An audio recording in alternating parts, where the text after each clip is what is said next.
Good morning, gentlemen. I am so excited to have you all back here for another installment of Manhood 401 here at Manhood University.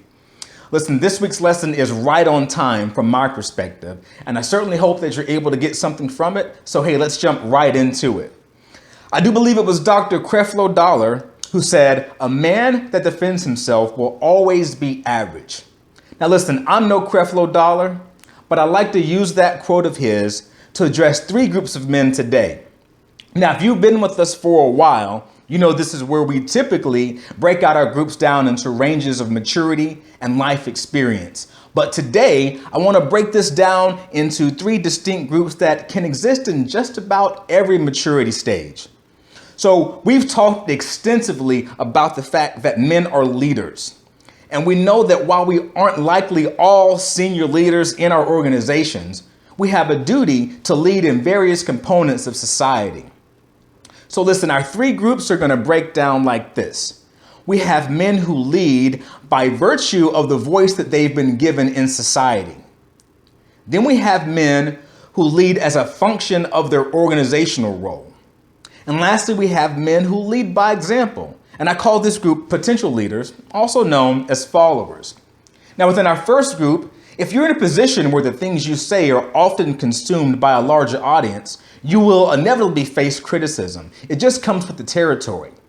Now, for this group of men, you've been given a voice in our community or in society, and that could be the church, the PTA. Hey, dads are in really short supply there. A community center, student government, voter awareness group, even holding elected office. And in these roles, please understand that opposition is almost always necessary for any real work to get done. But you don't need to respond to every piece of criticism. When people have something to say about what you just said or about something that you did that they heard about but didn't even bother to be present for, let them speak. It's their right. But getting back to Dr. Dollar's quote, here's how responding to every critic makes you average.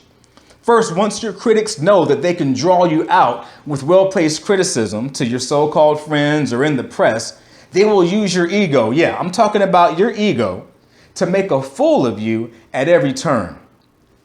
Second, you're going to elevate a person who was previously part of the white noise society that we talked about last week. You're going to place them on equal footing with you.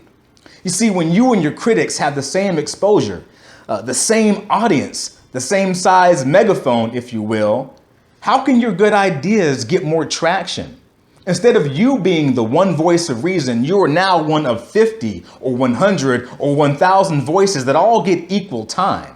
If you were placed in that position of trust or elected to that position, you had to earn the right to be a voice of authority. Responding to your haters gives them the very thing they were trying to get by criticizing you. A larger platform without any of the effort that you had to put forth. Plainly put, don't share your stage with haters. If you do, how can we tell who to be focused on?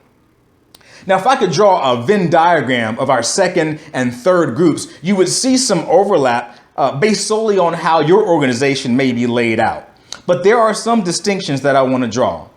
For these groups, I'd like to join Dr. Dollar's wisdom with that of General Lewis L. Wilson Jr. Now, he's a former commander-in-chief of Pacific Air Forces, and he said this: "Nothing is more disgusting than the individual who can do no wrong and has an alibi for anything and everything that goes awry." Now, in our second group, we find the men who lead as a function of their organizational role. If you're an appointed leader in your organization, if you're explaining yourself, defending your decisions, that's going to take you down the road to average in two ways. Consider this for a second. To even be considered for a leadership position, you had to be seen as above average. And that's just for consideration. To be fair, not every above average person gets to be in charge. But if you're fortunate enough to be given that opportunity, one way you can squander it is by offering excuse after excuse to those above you for your mistakes or your failures. You were selected because you displayed the qualities needed to succeed. But you begin to sound like everybody else when you start to offer alibis to the senior leaders who put special trust in you in the first place. As a leader of leaders, I can tell you it's not so much disappointing as it is debilitating to have to watch one of my leaders suck the oxygen out of the room with their excuses. Now, right there on that same job, you can make yourself less effective by constantly explaining decisions to subordinates. Now, wait a second, don't get ahead of me, because this is not to be confused with taking the my way or the highway approach. A good leader gives guidance when needed and is always ready to back up a difficult decision. When a tough decision has to be made, that leader gets out in front and ensures he's communicated his reasoning with competence. But your job is to make the tough choices. That's why you're there. If you get in the habit of entertaining the why every time you make a decision, allowing the folks that you've been placed over it to debate and force you to defend your decisions, then you're not the leader. You're just part of the consensus, and that makes you average. Now, I hope our third group of men haven't checked out on me yet. But when you're in a following role, I like to call that the leader in waiting. You get to set the example for your peers while developing your abilities. Now, men, let's face it, all of us are followers in some way or another, so the first two groups need to listen up too. When you're in the follower's seat, defending and explaining yourself constantly makes you a less desirable employee, student, or team member. Oftentimes I'll have to correct a subordinate, and it's for something that in the scheme of things is really minor, but I have to endure 5 minutes of, well, let me tell you why I did that thing that was wrong, or I know, but... And then there's my personal favorite, but if you'll just let me explain. This goes back to taking correction, fellas. The average follower defends every poor decision rather than learn from them. An above average employee, student, or teammate is always looking for opportunities to improve and progress. Now, for you advanced folks, look at it this way. The employee that constantly defends his mistakes turns into the mid-level manager who always defends his poor decisions. Now, for all of us, nothing I say here should be misconstrued as a license to go through life like a bull in a china shop. The world has more than its fair share of unapologetic and ineffective leaders. You see, the other half of Dr. Dollar's quote is this: let God defend you. Men, when our actions are correct, when we've thought things out carefully and laid out our plans effectively to those we're privileged to lead and serve, they shouldn't require defense. The key there is the work we do ahead of the decisions.